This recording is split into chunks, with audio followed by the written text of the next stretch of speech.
Here at Ebelhair Farms in Davis County, drought is forcing Brian Ebelhair to harvest his tobacco early and quickly as scorched leaves threaten his crop. We're losing quality and we're losing weight, so we'll go ahead and cut it and try to salvage what we've got out here right now. Harvesting begins with workers cutting each stalk by hand and placing them on stakes to wilt in the field for a few days, a meticulous process that sets the stage for drying. And you pick the stalk up and you put it over top of the stick, and it splits the stalk open, and then it closes itself back up to hold itself on the stick.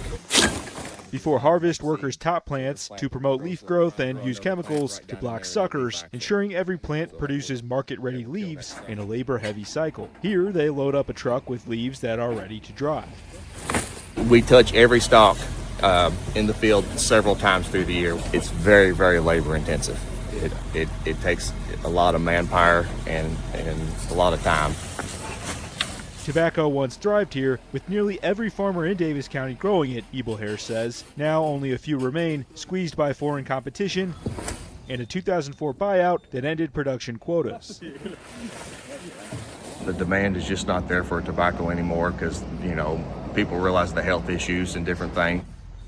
It's a supply-demand issue. Stalks are hung to dry for 8 weeks, either on wires to cut costs. These will become cigarettes. He separates all the stalks because if you leave them bunched up or they're tangled up, they will rot, and then that tobacco's worthless. Or in barns for dark air-cured tobacco, used in chewing tobacco, with careful spacing to avoid rot. Ebelhair's 50 acres rely on H-2A workers from Mexico, who he says thrive doing work others don't want to do. These workers, some with him for decades, are family, and tobacco sustains their livelihood. Miguel, my main man, has worked for me for 22 years, and he's a brother to me, and we do it to keep him in a job. A third-generation farmer, Ebelhair's grandfather started here in 1947. Tobacco funded his college years. Today it supplements his other crops, but also keeps his family's legacy and Kentucky's history alive. And I raised 2 to 3 acres myself, and that's how I put myself through college. And it's pretty well impossible these days because college costs a lot more, and plus we're not making as much on tobacco. And it's actually funny, nobody in my family smokes.